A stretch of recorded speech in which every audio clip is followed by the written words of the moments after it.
Dan Bongino exposed the Democrats like never before. Check it out. I'm reading this document, and I'm like, I can't believe this happened in the United States. There is no way they thought this was real. Folks, this is huge. Dan just pulled back the curtain on the FBI's burn bags that were never meant to be found, which revealed the real history behind the RussiaGate investigation. And today, we're breaking it all down. So if you believe truth isn't partisan, hit the subscribe button and let's jump right into it. So I'm sitting in the office on the Friday night. I believe that was on a Saturday morning. Oh. And either Kash or I had to be in D.C. because only me and Kash can sign a FISA. And you have to actually sign it. So if there's an emergency, one of us had to be in D.C. So I'm sitting there and there was a document that we had found, Kash and I, in the infamous 9th floor Narnia, which was a magic room, and I use that term magic jokingly, where a lot of things just appeared. And we were like, just the burn bags? The burn bags, right. Can you explain a burn bag? So a burn bag is just a paper bag, and you throw material in there that is supposed to be burned. Burn bag sounds big because it sounds like something nefarious. If you have a paper copy of a document you're not obligated to store, you burn it. So it goes in a burn bag. However, somebody didn't burn these bags. Why?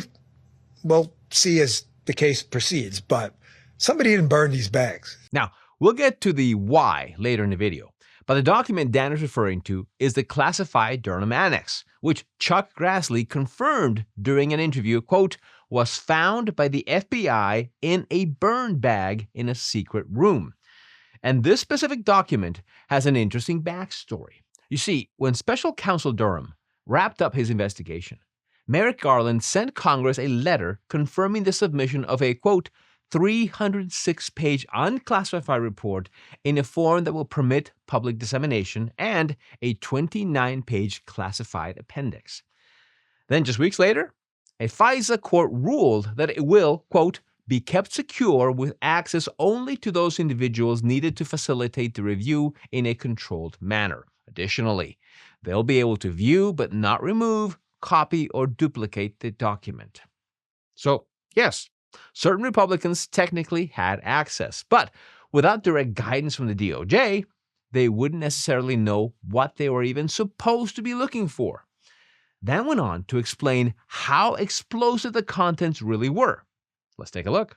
And there was a document in there that we were never meant to find that was basically the keys to the kingdom on Crossfire. And the document was so sensitive, we were not even to carry it outside of the office, outside of an official with the whole, and I wasn't bringing it home. It was a weekend. So I just stayed at the office to read it. It was about 100 pages with the footnotes. The footnotes were probably as interesting as the actual document. And it took me a good 4 hours to get through this. I'm reading this document and I'm like, I can't believe this happened in the United States.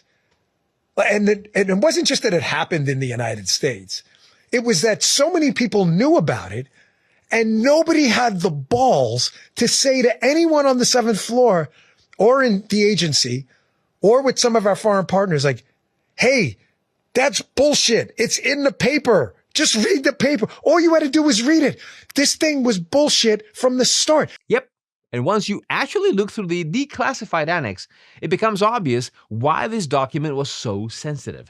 It laid out how Obama didn't want to tarnish his legacy and didn't want the Democratic nominee facing a full FBI investigation late in his presidency. It also detailed communication involving a Soros Open Society Foundation VP and the Clinton campaign regarding the broader plan to tie Trump to Russia. On top of that, Clinton aides were discussing using the Russia narrative to divert attention away from her email scandal. And the cherry on top?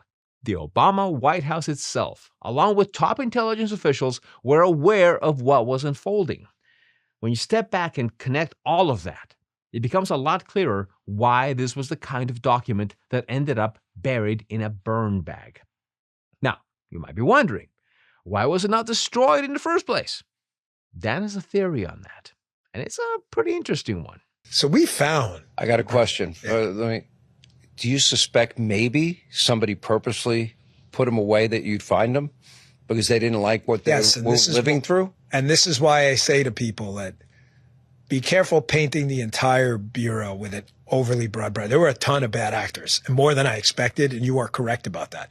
But there were a lot of people in there under extreme pressure who, you get where I'm going with this, who were probably like, this isn't right. You suspect somebody did it on purpose. They saved it on purpose. I do.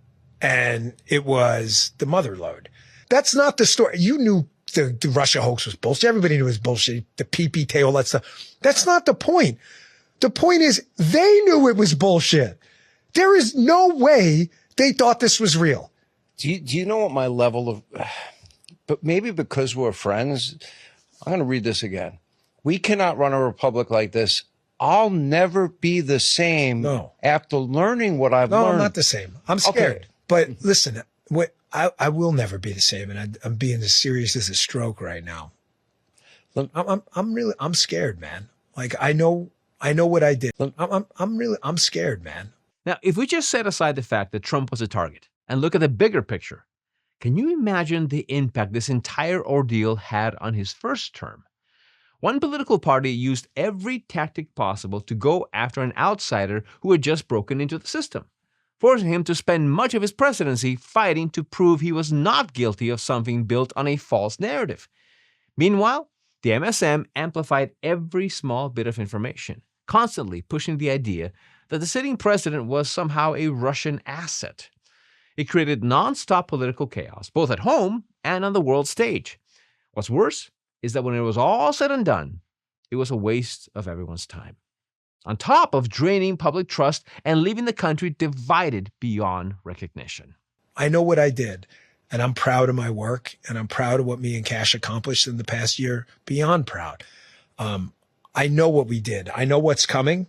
I know what I started. I know what I laid out, and I know it's all, you saw a lot of these cases coming out over the past few days even. But don't think for a second that I don't think every day, and this is what's really sad, and this is why I know, and I never thought this after reading that enough Friday night, that they're going to come for me.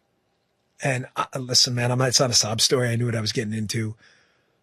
But it happened to the president, and he went through just the worst just destruction of his civil liberties I've ever seen. I promise you, everything I did with a dotted I and a crossed T. I brought in my own attorney from the outside, person I trusted, a wonderful, wonderful person. I said, no, everything is going to be by the book. Everything. I'm confident in that. And you know what? It don't matter. They'll rewrite the book, just like they did for President Trump. This is what happens when there's zero accountability for the people who helped create the mess in the first place. Now look, everything coming out now is important. It's exactly the kind of informed citizenry the Founding Fathers talked about. The problem is, a huge portion of the country still has no real idea how deep this story goes, largely because their information comes from outlets like MSNBC. And guess what? There's been a total of 0 reports from their end on the newly declassified Durham Annex. But on the rare occasion they do cover it, there's almost always a carefully crafted spin designed to protect the broader Democratic narrative rather than simply laying out the facts.